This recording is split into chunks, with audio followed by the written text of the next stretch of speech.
Lori. How are you doing? Great. Thanks for joining me today. I'm Lori McDonald, and this is our guest today is Diane Proulx from Out of Runes. So welcome to our online chat. Thank you. Thank you for having me. You look amazing. Thanks. So do you. Love your red glasses.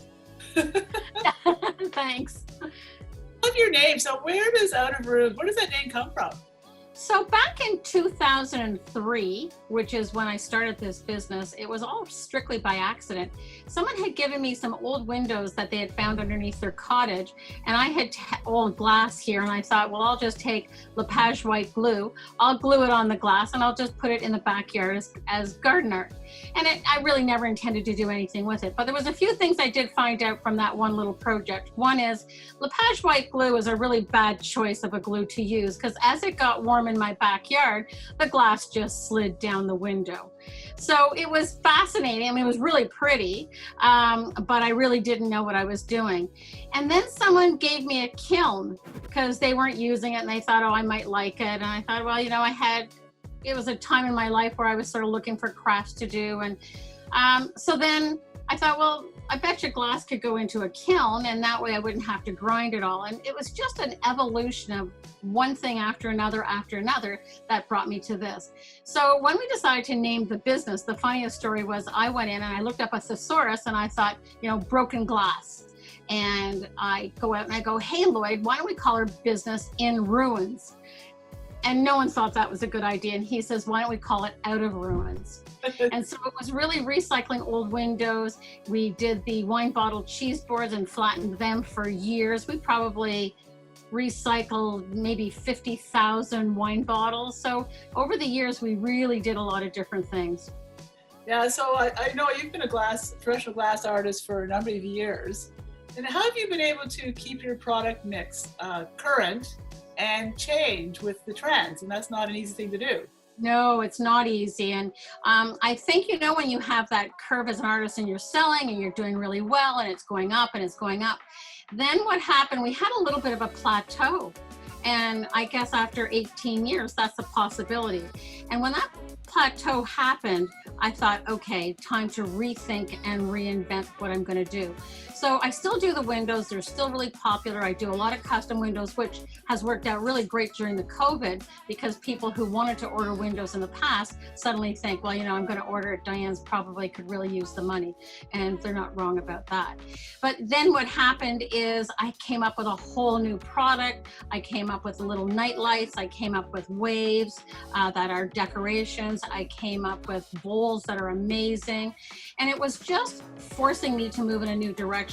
But COVID has been a little bit unkind to older people in more than one way, because I had to learn how to put my business online. And that was a massive challenge. Yeah. And after I had my COVID cry, because as you know, you've got to cry about how crappy things are going to be, then I decided I either had to fold and give up, or I had to figure out to pivot my business, get it online, and start to sending out. I had to actually learn this thing called social media. And I can assure you that was a huge challenge as well. And whenever I get really, really stumped, I have a friend who has a 19-year-old daughter, and pretty much they know everything. So she'll come over and she'll give me a little bit of a lesson on how to do things. But it's difficult when you're a glass artist, because you can get sort of set in your ways. But I think for me, that would get a little bit boring, and I would always try something different. Yeah, that's the thing about an artist. That's the fun part of being an artist. When you get stuck, it creates new adventures for you. Yeah, Lloyd always says, I'm not one of those people who think in a box. I definitely think outside the box. Yeah, well, I've known you for a number of years, and I would definitely agree with that. Yeah, so what is it that you love about shows and being there in person that you like to share with our visitors? Because people come to the show, but from an artist perspective, what is it that you love about the people that come to the show? Well, one of the things I have to say is Kingston has a very, very loyal following that go to the show, but who love my art. And I didn't know, even from the very, very beginning, I actually never understood that when someone bought one window, there was a great chance that they bought one or two more. So I have clients in Kingston and in Toronto who own 4 or 5 of my windows, because everybody's got bedroom windows and living room windows and kitchen windows, and it's just prettier to look at than somebody's garage door or someone's backyard. So in the end, the loyal customers that come to the Kingston show would often hunt me down, which in the end, they always found me because I was in the B row and a nice open booth. And in the end, it was those customers that made me the success I am today, because they bought often, they bought wedding presents. And to be an artist, to say I've had many, many years of success is pretty gifted. Yeah, it's very lucky. Not everybody has been so successful. I've seen a lot of artists over the years come and go, for sure. And I've noticed that you're really involved in the arts community in general. And do you think that has affected the way your business is growing, being involved in the arts community? You know what I think? There was, right from the very beginning, I always felt that if I had a good show, it was up to me to go buy something from another vendor, because all my clothes, all my jewelry, all the things that I use in my house, my whole set of dishes is from a potter I really liked. And I wasn't going to look at price anymore. I was going to look at, if they support me, I'm going to support them. And so then what happened after time was new artists would come and contact me and say, I have a question. I gave new artisan talks, because often artisans don't know what they actually have to do to be successful. And one of the things you and I both know, Lori, is you have to have a story. You have to be able to say why you're doing this. You can't just say, because I want to make money, because it's really not about that. And so for me to help a young person or an older person who wants to get involved in a craft, I'm more than willing to help. And I think it's important that someone who's my age is giving back to the art community to keep it alive and well. Yeah, it's a great gift. I know a lot of artists that come new to Artfest even, struggle. You're working so hard, you have a beautiful product, you arrive at the show, you put a lot of energy into your display, and then you sit and you think, okay, everybody's just going to come and buy my product. And you realize there's a whole other level of knowledge and skill that has to be developed, because you have to engage with the people and talk to them and make them love your story and make them really, The other thing is that you're right. People just don't come and spend money, and they could go to Walmart and they could go someplace else and buy a baby bib, but they want to buy a baby bib from you. There has to be a reason why, and it's going to cost them a little bit more, but it's made by our hands. And I think particularly during this time, that shopping local is going to become far more valuable and more important. And I think that when new artisans just sit there and hope somebody comes and shops from them, what they need to do is be a little more of a salesperson.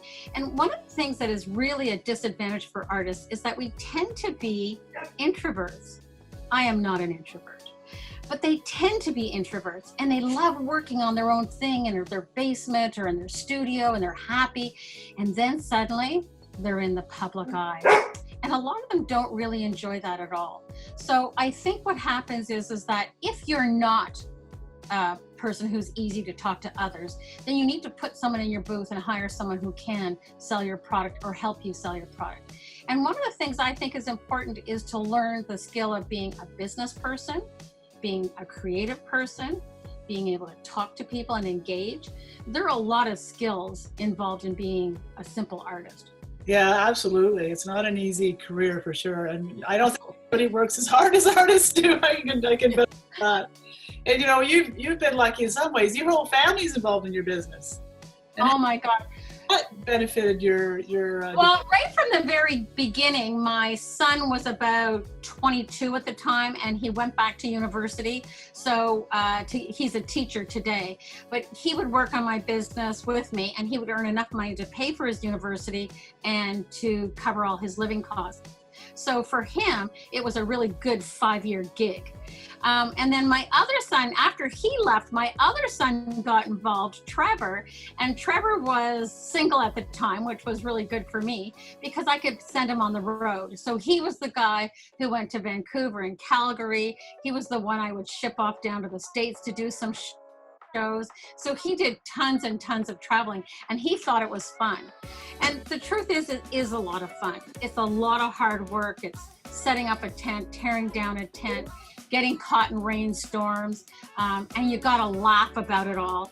Yeah. But in the end, it was having him involved that moved my business up into even a wholesale realm. Oh, that's good. Oh yeah, I should mention my husband too. He's sort of the jack of all trades. And you know, there's some people at craft shows who know his face better than mine, because I'm at home doing art. He's out there selling. But Lloyd's very, very involved with the business, and we're just setting up his workshop outside so that he's much more able to get the things done easier. So he's a great worker. And the pay is really good too, because I just sleep with them. Yeah, well, I met, when I first met, I think I was Trevor I met first when we first. I think so. Yeah, and I remember him, he was quite the flirt and loves, chatting up girls, and it was great for your sales. Yeah. So what's next on your, what's next for Out of Runes then?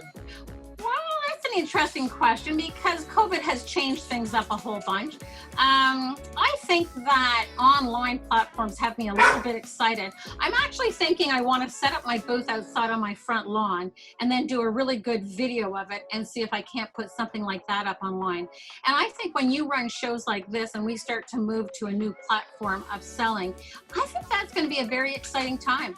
I think our opportunity to reach a bigger market, I think people are so excited to shop at home. There's nothing more exciting when a Canada Post truck or a UPS truck shows up at your house knowing that there's a package coming. You don't know what package it is, but there's a package coming for you. And it's almost like it's Christmas every day. And I think in the end, this is not going to be a terrible thing. I'm going to miss the one-on-one interaction for sure. And some of the customers actually call me to this day. They'll give me a call every couple of months to see how things are going. And I think it's okay that we pivot this way for a while. Yeah, well, I think it's, it's going to be, it's an adventure for me, for sure, as Artfest. I bet. And I think it's going to open up huge opportunities. I mean, all of a sudden now, Artfest Kingston, for example, can be in front of the world. If we can get the word out and show the world what Canadian artists do, what they're about, and their beautiful products, I mean, we can ship anywhere. So it's all a possibility that we didn't have before. Whereas before, you're just focused on the event. This is going to be another wonderful piece of Artfest that will be living on from here for sure. I'm excited. I'm excited to have you be part of it. I know, I think it's going to be really super cool. And I think the idea that, I can't tell you, the first, I sold a nightlight, it was $30 on my online shop. I wanted to go dancing down the street naked. I was so excited because I had never sold to, and it was from somebody who was from Saskatchewan. And what happened is they found me through the Tulip Festival. And it was amazing because suddenly people were buying stuff from my website, and it's really exciting when you get to go pack something up and you make a sale and you kind of didn't really have to do anything. Yeah. And can you imagine when I start to sell, out of Canada and to other places? It's just really a great opportunity. Yeah, I remember when I used to do Harriet Spot Designs that had a giant world map in my shipping studio there. And I used to put a pin every time in every place we shipped to. It was somebody somewhere new and exciting. So it looks like, wow, we're shipping all over the place. Yeah. A way to drive it.